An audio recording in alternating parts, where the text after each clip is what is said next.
Welcome back to the YouTube channel for BamaOnLine.com, where we have breaking news for you on the recruiting trail in the form of a massive recruiting win for Kalen DeBoer and his still fledgling regime there at the University of Alabama.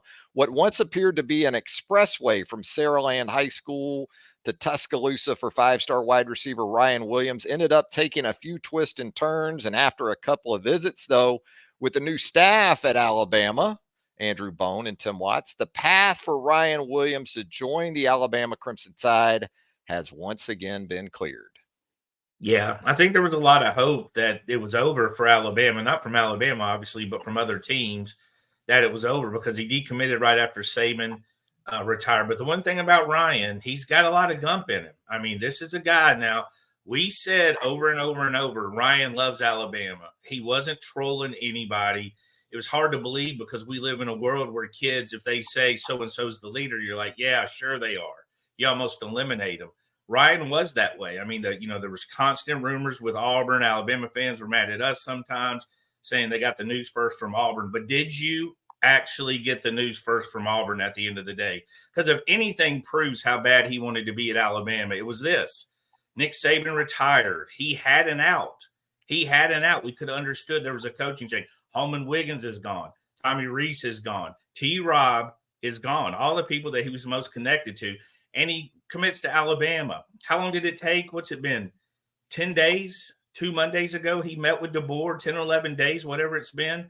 But, I mean, I don't know what else he would have to do to prove exactly what where he felt he was going the whole time. And I've never really had many doubts. Now, when Saban retired, it definitely threw a wrench in the process. But I think all along, Ryan knew where he wanted to go to college. Is that the sense you had as well, Andrew, throughout this?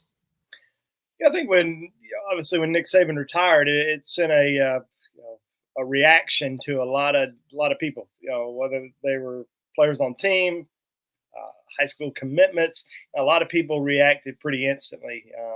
Wanted to jump into the portal, wanted to decommit, and that's what Ryan did. I mean, Ryan decommitted that same day, backed off, but wasn't a flip. It's not like he flipped to another school. He wanted to kind of reevaluate things, reassess things, look and see where Alabama was going to go with its head coaching search, and then get back and make a decision. So I think probably the most impressive thing to me, with Coach DeBoer since he arrived in Tuscaloosa, one of the very first calls was to Ryan Williams. Ryan said that on Sunday night in an interview on 3 Sports 2 weekends ago, that he had already talked to Coach DeBoer, and he had gone to Texas A&M that weekend. So he had talked to Coach DeBoer during that Texas A&M visit. Made it up to Birmingham for a track meet on Monday. Called Coach DeBoer and staff, asked if he'd come down for an unofficial visit, meet with the new guys, and that kind of set things off for the weekend. Made it to Tuscaloosa a few days later, and things went extremely well for Ryan. Being around, there's new faces, new coaches, but there's still a lot of the same people who are at Alabama who work in the facility that he knows. Strength and conditioning coaches, support staff, Jeff Allen, plus a lot of players, a lot of people in that 2024 recruiting class who are there who stayed. Alabama may have lost a couple, but he's really close with a lot of other guys, including Jalen Mbakwe. So being around those guys this weekend, thought was was a pretty big deal for him. I guess Travis, real quick. I looked in the database while Andrew was talking. He's been to Alabama 18 times that we've documented. We don't even have the one from 2 Mondays ago. This guy's probably been there 25 times with a couple sneaking past us. I mean, this is a guy that loved being in Tuscaloosa. And the thing about it was the Monday that he showed up unannounced, him and Jalen Mbakwe were popping up everywhere. They were at games. I mean, they were all over social media. We had other people posting their pictures. So obviously, a guy that's very, very familiar with Tuscaloosa and comfortable with the city. Yeah, and you talk about timelines. I guess in retrospect, Texas A&M ought to feel pretty good, right? In getting a visit out of Ryan Williams, and thinking about the weekend in Alabama and how it seemed like throughout those couple of 3 days, the momentum just continued to surge back into the corner of Alabama, and also once you got word that he wasn't going to make that trip to Texas. I got to think that really signaled the alarms for Ryan Williams with UA. Yeah, I don't think anybody really expected him to leave the state realistically. I mean, I think Auburn was kind of the safety blanket if something happened where he didn't end up at Alabama. I think that was obviously the number 2 school. I think he wanted to visit Texas and wanted to visit some of the big name schools, but I think he took his official look. We've always said this. Andrew knows this as well. 5 official visits is a lot. There's a lot of effort that goes into packing up, getting on a plane, flying there, and doing all that kind of stuff. He also has back-to-back track meets the next 2 weekends. So you know how much track means. Like there he is running track right now in a high school football game. State championship game. Yeah. So track means a lot to him, and he had those back-to-back.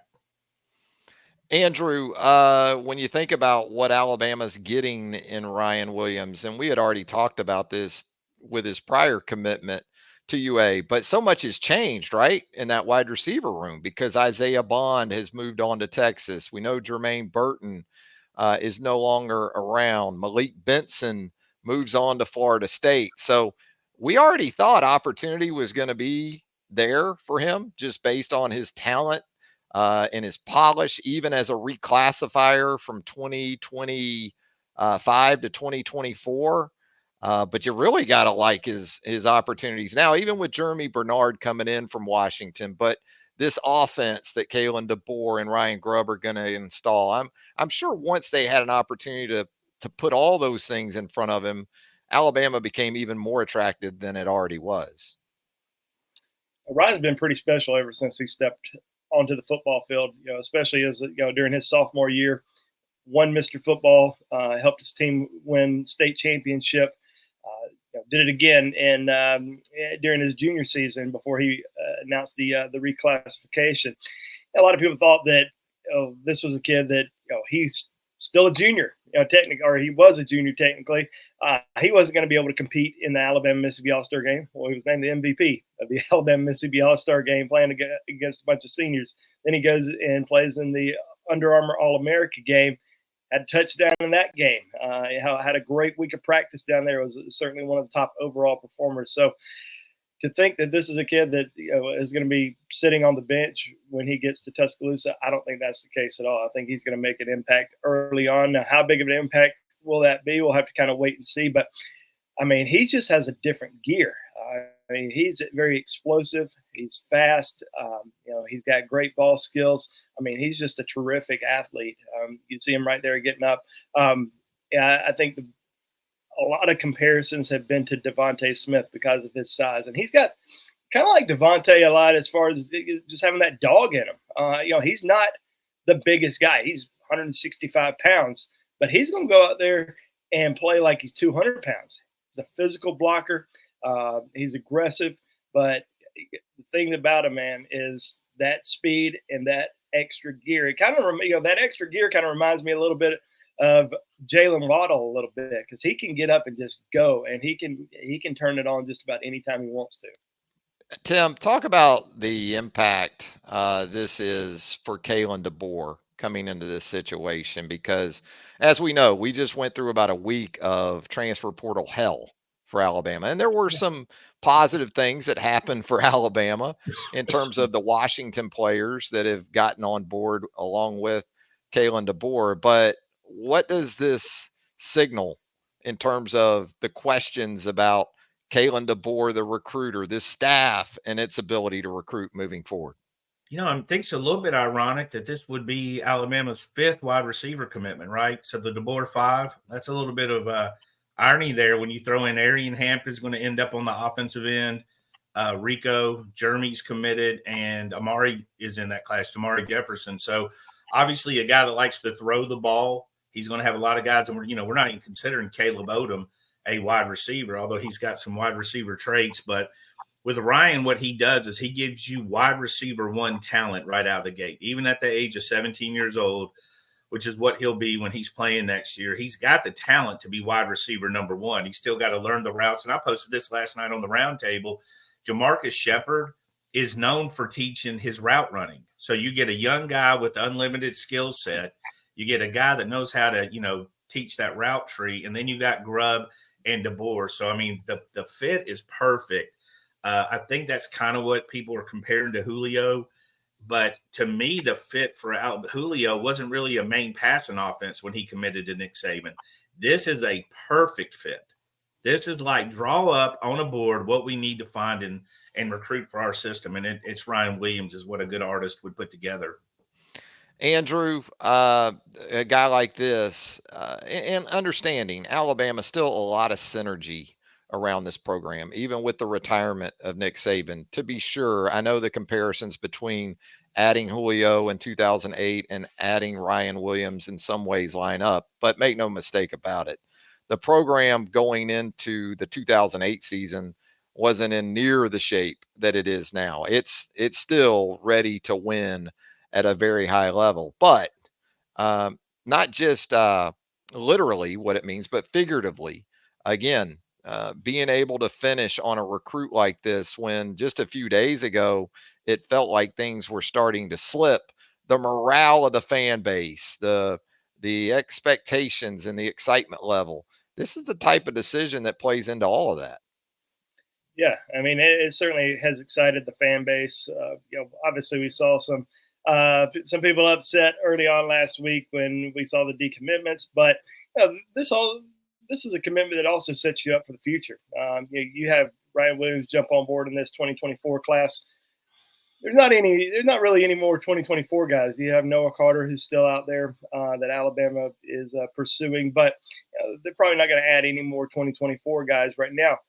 You start looking into the future in 2025, and Alabama has been very aggressive on the road this week, pursuing top kids. We've seen some new offers that have been extended or at least re-offered to top quarterbacks in the 2025 class. You don't think some of them are going to be looking at Alabama a little bit more now that Ryan Williams is on board and they are in a pass-happy offense? I think that certainly sets you up for the future, and it's going to certainly help Alabama in the 2025 class even more so than 2024. But it's a huge pickup for Alabama. You know what I think it does? I think it gives Alabama street cred for the future. I think it gives like next year's class where all the questions of, hey, will these top guys go there? And you don't have to wait till 2025 to find out now, right? You got arguably the number one player in the state, number one wide receiver in the country. Again, I got to say Jeremiah Smith's an alien because he is, and Cam Coleman's really good. But you got arguably the number one guy committing to you now. So you don't have to wait till next year to figure out, can he get the top guys in state? Because Ryan Williams is the top guy in state. And I think Auburn absolutely targeted and worked him harder than anybody else in the state. It was a guy they wanted, put a lot of effort into him. Alabama did the same thing to show you exactly how this broke down. But I think street cred's important. I mean, we saw what happened with BJ Scott. BJ Scott, a lot of guys were on the fence, and BJ just kicked them off onto the Alabama side of the green grass. So I think that's a big win. Yeah, Burton was actually first before Julio, and those other guys. I know that it didn't turn out to be the career for BJ Scott at Alabama that a lot of people thought it would be, but he absolutely was that guy back in those days. Hey, game balls in all this from the Alabama perspective. Jalen Mbakwe got to be for sure right near the top of that list. So I'll ask each of you. Andrew, you get us going. Give me a game ball in making this happen for Alabama with Ryan Williams. Nick Saban. I think Nick Saban played a big role here, even though he decommitted right after Coach Saban retired. Still had a conversation with Coach Saban afterwards. Coach Saban told him that this is still the place for you, and Coach Saban's the reason why he committed in the first place. He grew up an Alabama fan, even though his dad went to Auburn. He told us he watched Alabama football for so long because he loved Nick Saban. He loved the program. He loved the development at the wide receiver position. You look back at all the receivers, all the way back to Julio, and then Amari, and then Calvin, Devontae, and so on and so on. Just great wide receiver tradition there. But over the course of the last decade more, it wasn't just Nick Saban. It was the Alabama program. But Nick Saban was there at the beginning, and he was there at the end, helping Alabama in their pursuit of Ryan Williams. Give me a game ball, Tim. I'm going to go with the field. I'm going to go with the support staff and everybody that sat down and talked to him. I'm going to go with Freddie Roach, who went down and met with him. Clinton Dix, Josh Chapman, Denzel Duvall. I'm going to go with everybody at that university. Half the names we don't even know. That, like Andrew said earlier, filled that family void.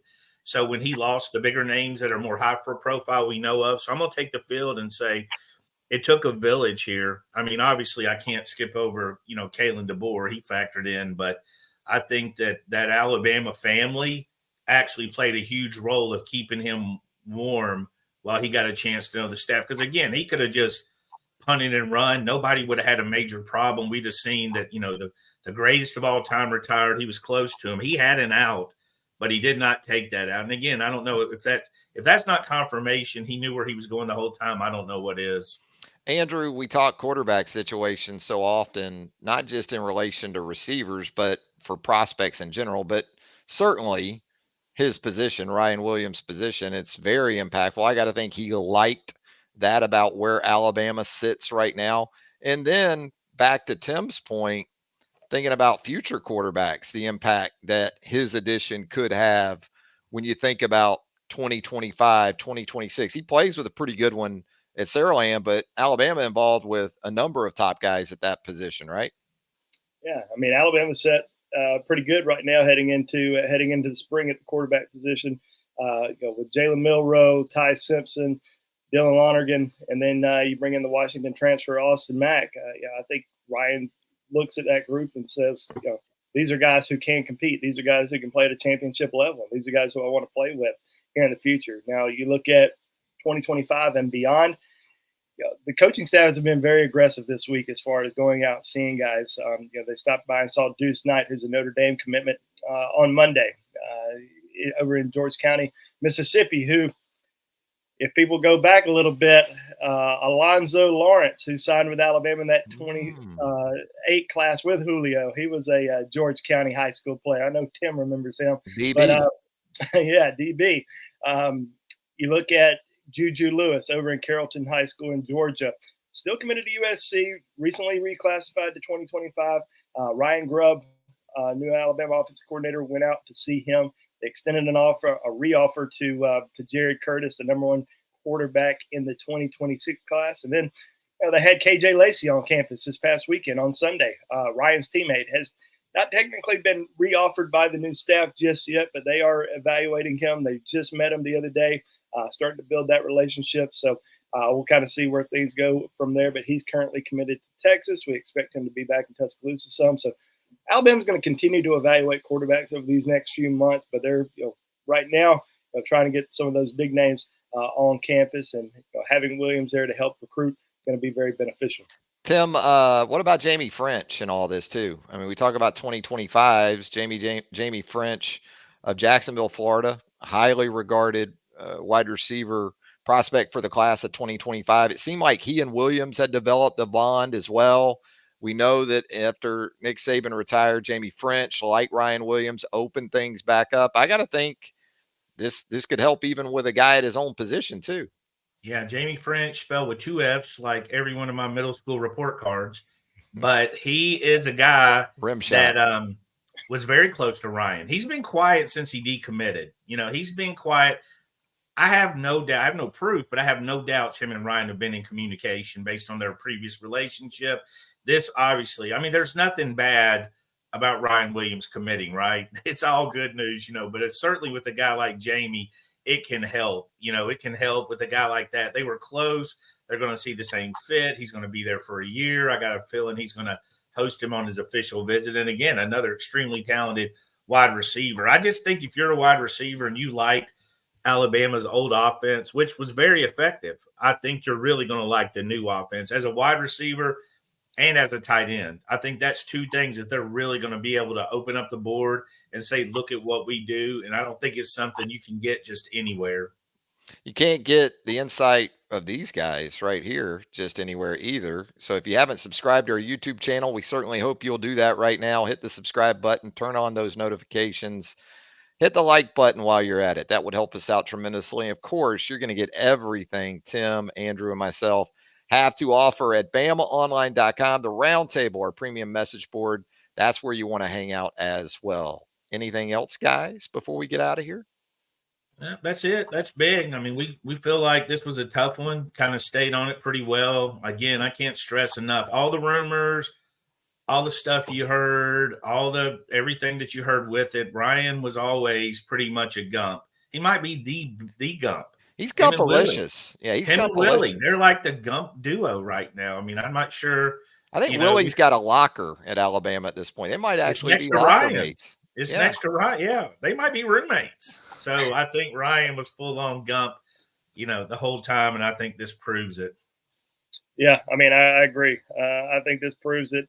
His love for Alabama may have been a little stronger than his love for Nick Saban. So, and that's what you need. You want your, any of your signees, commitments, whoever, players on your team to love the University of Alabama. We saw that with players that decided to stick it out. Ryan with Coach DeBoer and this staff, and now we're seeing it with Ryan Williams. Great stuff as always, guys. Appreciate it. We'll be doing this again soon. Thank you, guys. Absolutely. See everybody on the round table. Hang out with us there at the round table. For Andrew Bone and Tim Watts, Travis Reier, thanking you once again for joining us right here on the YouTube home for BamaOnline.com. And until next time, so long, everybody.